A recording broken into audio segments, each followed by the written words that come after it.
www.fmliberté.com.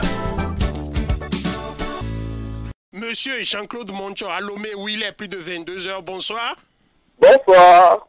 Vous êtes en direct sur la radio de la diaspora. On avait espéré que le pouvoir procéderait aux réformes. Mais pourquoi il n'y a pas eu les réformes? L'opposition accuse le RPT Unir et Faure Gnassingbé de mauvaise foi. Le président et son gouvernement ont envoyé un projet à l'Assemblée. L'Assemblée a voté. Vous savez, à la Cité de la Liberté, la dernière fois, le président Hollande a dit ceci: les réformes se font à l'Assemblée. Ce n'est pas le Togo qui fera exception. Ça, c'est l'Assemblée, ça, c'est un référendum.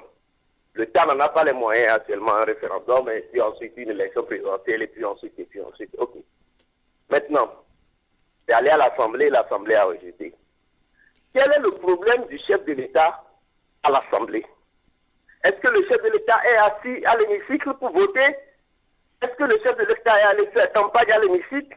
Ils sont députés, ils sont amis entre eux. Ils sont ensemble tous les jours. Un projet de loi arrive. Le projet de loi est rejeté.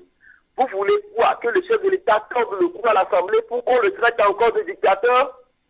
Qu'il fasse quoi? Qu'il fasse quoi, le chef de l'État? Non, mais Faure Gnassingbé lui-même avait promis qu'il allait opérer les réformes.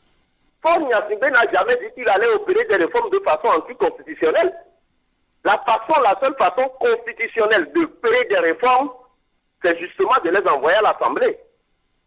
Faure Gnassingbé n'a nulle part dit qu'il se poserait en personnalité anticonstitutionnelle pour faire des réformes pour le plaisir des gens.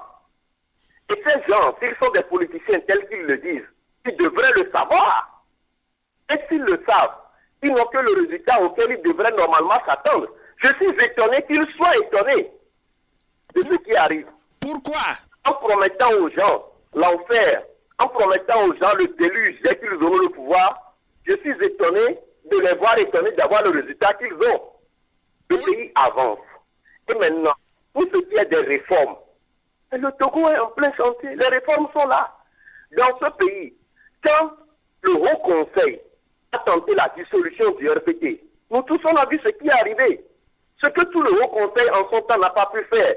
Faure Gnassingbé tout seul l'a fait.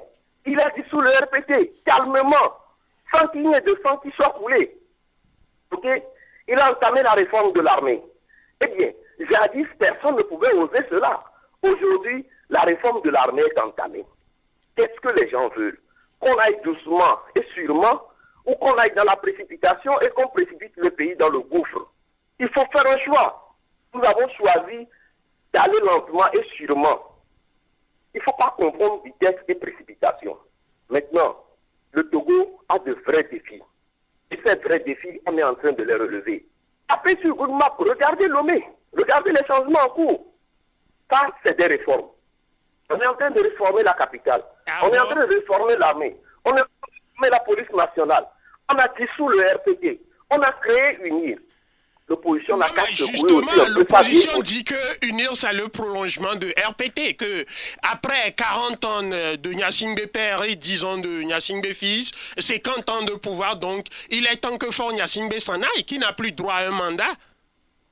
Faure Gnassingbé, à ce que je sache, il n'a pas 50 ans. Comment il a fait 50 ans de pouvoir n'ayant pas 50 ans d'âge? On totalise ce que son père a fait, plus ces 10 ans. Mais attendez, nous sommes dans un village planétaire assez démocratique. Comment vous pouvez totaliser le règne de Yadema sur la personne de son Gnassingbé? Non, soyons sérieux. Soyons sérieux. Bas la terre. Ne cherchons pas loin. Il faut qu'on arrête de se foutre de la tête des gens. Vous demandez à quelqu'un de se justifier de 50 ans de règne. Une personne qui n'a pas 50 ans. Vous demandez à quelqu'un de répondre de règne qu'il n'a pas eu à faire. Faure Gnassingbé a mis son premier mandat à réconcilier les Togolais avec le Togo, avec leur passé. Il a mis son deuxième mandat à essayer de réconcilier cette même opposition. Hier, c'était Gilles Christ, tout le monde criait. Aujourd'hui, c'est Fabre, tout le monde crie. La même rengaine. On n'a pas d'opposition scientifique. Il n'y a pas d'opposition. Hier, tout leur programme, c'était faire partir Yadema. Un matin, Yadema s'est levé, les a privés de programme en mourant. Yadema est mort, l'IFC n'avait plus de programme. Aujourd'hui, nous avons l'ANC. Tout leur programme, c'est faire partir Faure Gnassingbé. Le matin, on fait une dit j'en ai assez du pouvoir, je m'en vais. Ils vont nous présenter quel projet de société, quelle alternative. Si tout leur projet se résout à faire partir quelqu'un. Ce n'est pas faire partir les gens, c'est construire le pays. C'est proposer des projets de développement viables. Les tenir, les tirer bilan, monter ça avec les gens. Penser le pays.